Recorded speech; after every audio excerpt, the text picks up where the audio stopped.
Well, as I mentioned before, my name's Dan. I'm going to be teaching you guys the investing portion of this session. I've had quite a bit of experience with it, maybe not as other people, but through the past 4 years, I've definitely learned a lot about investing. I got started with my economics teacher back in high school, senior year, and he really kind of sparked that fire in me to learn more about investing, and I kind of just hit the ground running from there. So I think I have a pretty solid presentation for you guys, so be ready. And then a game afterwards is going to be pretty intense, so hopefully you guys will like it. First, I want to start out with, what do you guys think, what does investing mean to you guys? You guys can just blurt out answers as you feel. It means like you're investing money in something that you could lose or gain money. Yep, definitely. Give that kid $1. That hit it right on the head pretty much. And what did you say over here? Sorry. Saving. Yep, and saving is definitely part of it. That's actually the first step in investing. You need to save your money because if you don't have any savings, money, you can't invest in money, right? That's the main principle there. So with investing, you're going to lose and gain money. Like, sorry, what's your name? Emra.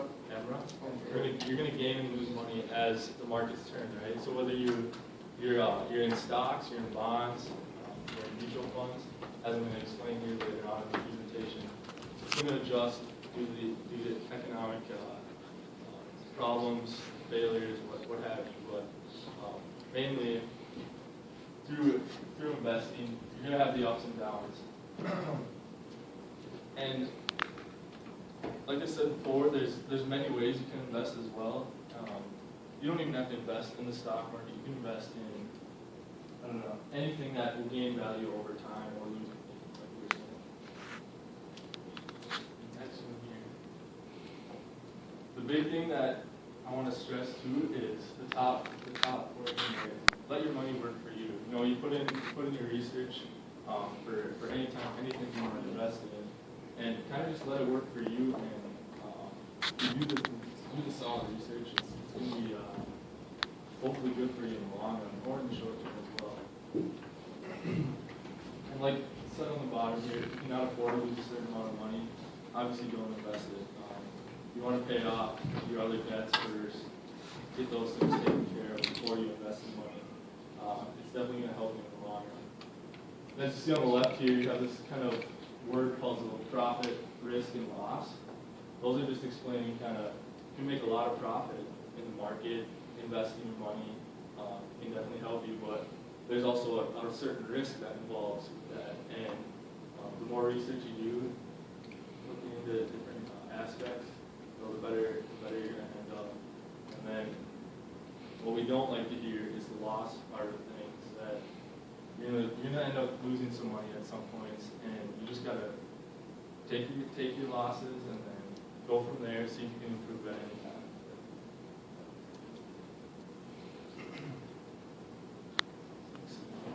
I'm going to exit out of this and show you a little video.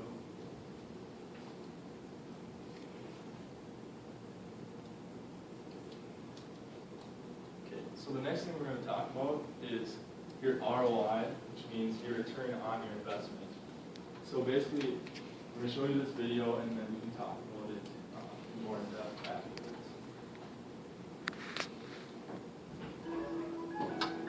ROI helps investors evaluate the performance of an investment and compare it to the performance of their other investments. School is out for summer, and Joe's children ask for some startup cash for their respective summer businesses.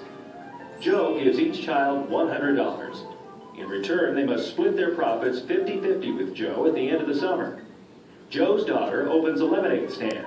Joe's son buys a lawnmower. As the summer progresses, the children work hard at their businesses. Joe's daughter sells many cups of lemonade, and his son mows every lawn in the neighborhood. At the end of the summer, Joe's son has earned $500. Joe receives $250. Subtracting his original investment of $100, Joe is left with $150 profit, an impressive 150% return on investment. Joe's daughter has earned $1,000. Joe receives $500, minus the $100 original investment, and that's $400 profit, a whopping 400% ROI. Joe earned $4 for every $1 he invested. Joe's daughter provided the best ROI. ROI is one of many measures that help investors evaluate investments.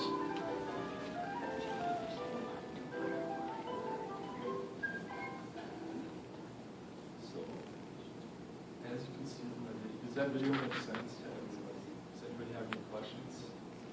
Before I kind of start to explain a little bit more of that. Yep. Like investments, like stock.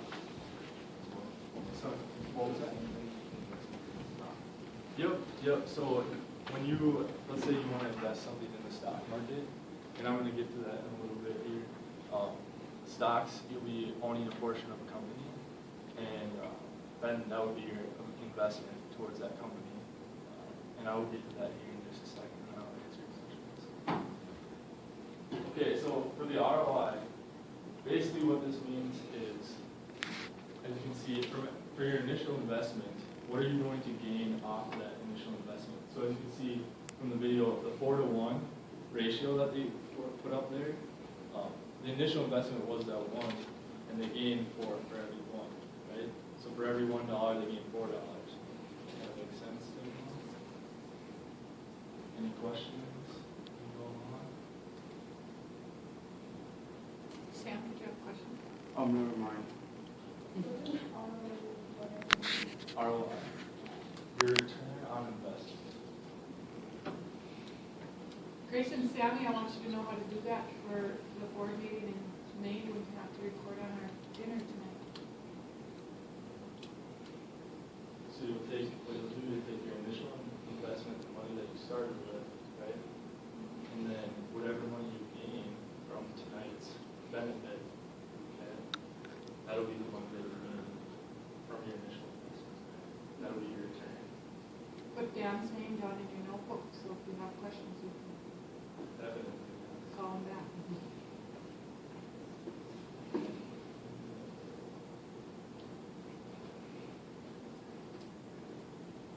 Now we're going to get into kind of the types of investing that you want to maybe get into, maybe not. We're going to start with low-risk investments, kind of the certificate of deposit, or CDs, as they are also known as. Many of you probably have CDs. Basically, you get them from the bank, and they're basically a very long-term investment. And if you take them out before their maturity level, there is a penalty for that. But a certificate of deposit, you basically, like I said, put money into the bank for this certificate, and then at a certain date later in time, you will gain that money plus the interest as well. Does that make sense to everyone?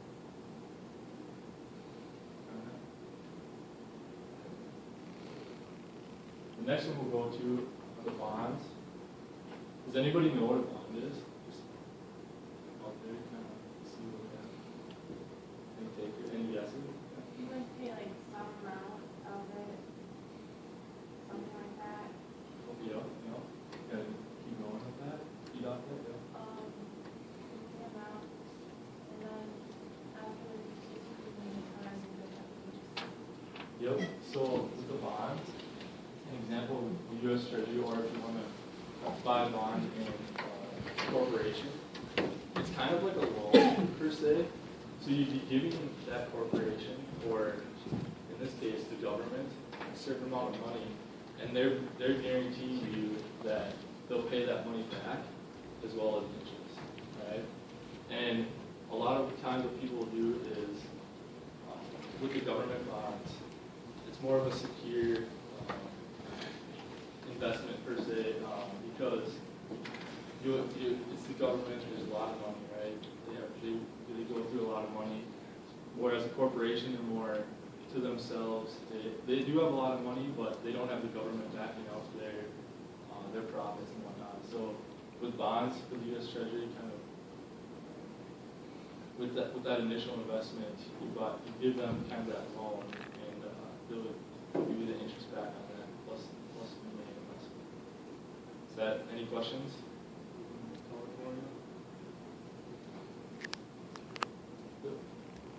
Backing up to CDs, is there a risk of your principal, With CDs? of what you put in?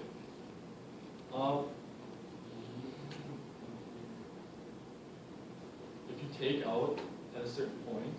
But if I wait till it matures? Right, yep, so with CDs, you have to wait till that maturity date and then you get that money. But if you take it out before that maturity date, or that growth period, then they would cut your, they would take that money from you, or you get a penalty. Aren't CDs like one of the safest investments? Yes, yep, they are considered one of the safest investments. Correct. Is it guaranteed though? Like if it's a, say it's a 10-year CD, Mhm. 10 years I go to collect it, is it guaranteed? Like is it as guaranteed as a savings account, or is it? I want to, yes, you could, it basically is, but there are some just like right, left wing type things where, there are case scenarios where it wouldn't be, but Yeah. for the most part, this is the safest investment that you can have out there.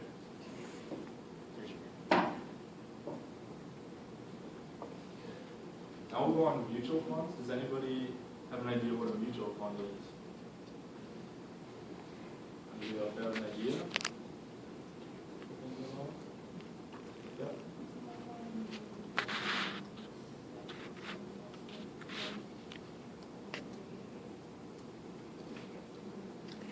Yeah, so it's another type of investment where you can give, it's kind of like a pool of stocks, right? So you'll have a pool of stocks where there are different companies, all come together.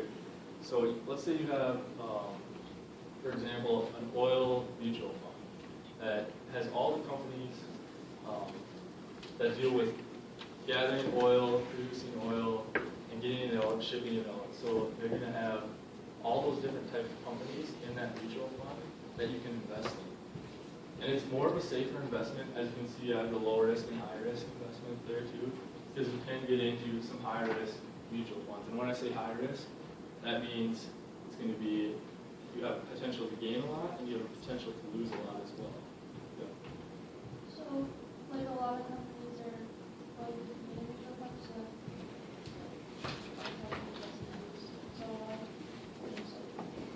Right, yep, that's a good point. So let's take, for example, again, the oil, go out in North Dakota, way out west, and I own a mutual fund out west, and it's called, the ticker symbol, which we can get to later, is ICPAX, right? Integrity Wilson Basin. And they have all these companies, like I said, from transportation of the oil to gathering the oil. And let's say the transportation of the oil, the companies weren't doing so hot one day, but then the gathering companies of the oil did pretty solid the other day. And that would kind of even out the fluctual percentages, right? Does that make sense? Any other questions? Kind of with the low risk and the high risk as well.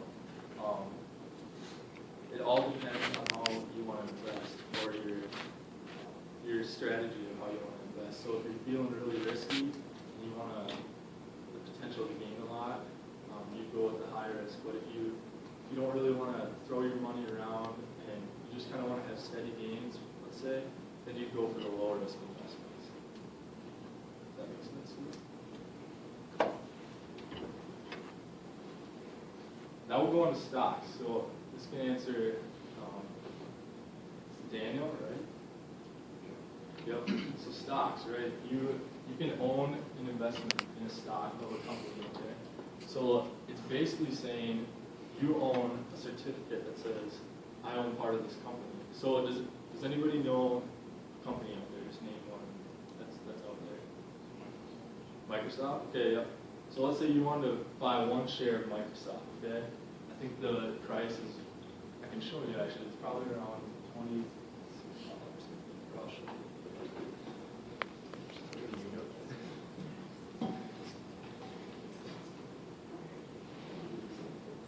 So a lot of times I use Yahoo Finance and stuff to find some information and research.